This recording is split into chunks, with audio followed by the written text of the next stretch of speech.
Negara dengan iklim tropis seperti Indonesia ini sangat cocok untuk budidaya jamur tiram. Cara budidaya jamur tiram cukup mudah dan modalnya pun tidak begitu banyak. Bagian yang paling sulit saat ini untuk budidaya jamur tiram adalah membuat baglok, yakni media tanam yang sudah berisi bibit jamur. Namun gak perlu khawatir jika Anda baru pertama kali terjun di dunia jamur tiram, sementara untuk urusan baglok yang sudah siap tumbuh, bisa pergi ke orang lain terlebih dulu. Lambat waktu jika usaha budidaya jamur tiram sudah mulai berkembang. Cobalah untuk membuat baglok sendiri. Nah, langsung saja inilah beberapa persiapan dan cara budidaya jamur tiram versi Jamur Ganteng Official. Yang pertama, menyiapkan kumbung. Kumbung ialah semacam rumah untuk jamur, yakni tempat untuk manaruk dan merawat baglok hingga tumbuh jamur siap panen. Di dalam kumbung tersebut terdapat rak yang bertingkat, biasanya terbuat dari kayu atau bambu, dindingnya bisa menggunakan papan atau paranet. Dan pada bagian atap menggunakan genteng, jangan menggunakan seng atau asbes yang mudah mendatangkan panas.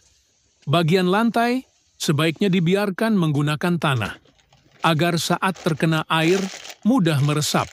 Sedangkan untuk ukuran rak, bisa Anda sesuai sendiri tergantung ukuran kumbung dan baglok yang akan dibudidaya. Namun idealnya ketinggian ruang, sebaiknya tidak kurang dari 40 cm. Rak bisa dibuat 2 hingga 3 tingkat, lebar. Rak 40 cm dan panjang setiap ruas rak 1 meter. Setiap ruas rak bisa memuat 70 hingga 80 baglok. Kemudian menyiapkan baglok. Perlu kalian tahu, kualitas baglok yang bagus sangat mempengaruhi pertumbuhan dari jamur itu sendiri. Baglok ialah media tanam untuk meletakkan bibit jamur yang terbuat dari serbuk gergaji. Serbuk kayu tersebut dimasukkan ke dalam plastik berbentuk silinder dan pada ujung plastik diberi lubang, di mana lubang tersebut nantinya jamur tiram akan tumbuh keluar. Saat ini baglok jamur tiram YJ berbobot 1 kg dijual, kisaran harga 3.000. Cara merawat baglok.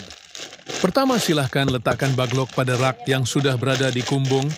Anda bisa menyusunnya secara vertikal atau horizontal. Jika menyusun secara horizontal, berarti lubang baglok berhadapan ke samping.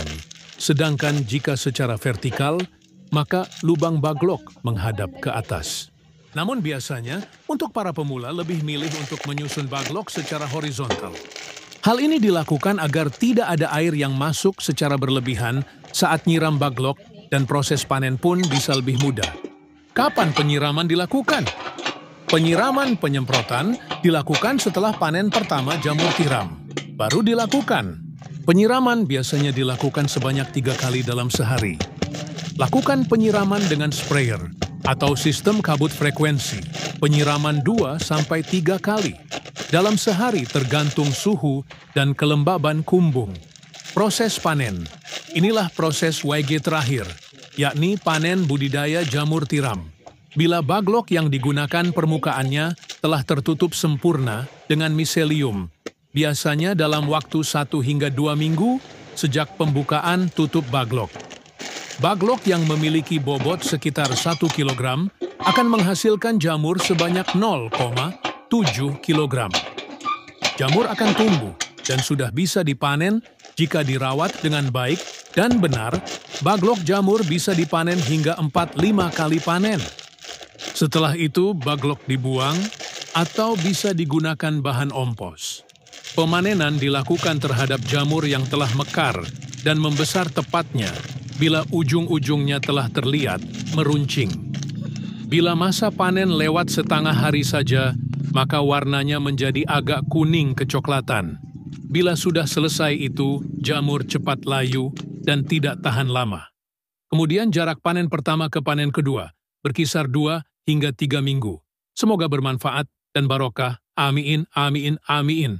Monggo YJ minat mau usaha jamur tiram, bisa diorder baglok jamur tiramnya via 108 5259 352057 atau via Shopee Yayan Mushroom, gratis, konsultasi seputar dunia perjamuran, tidak usah khawatir, takut gagal siap dibimbing sampai berhasil.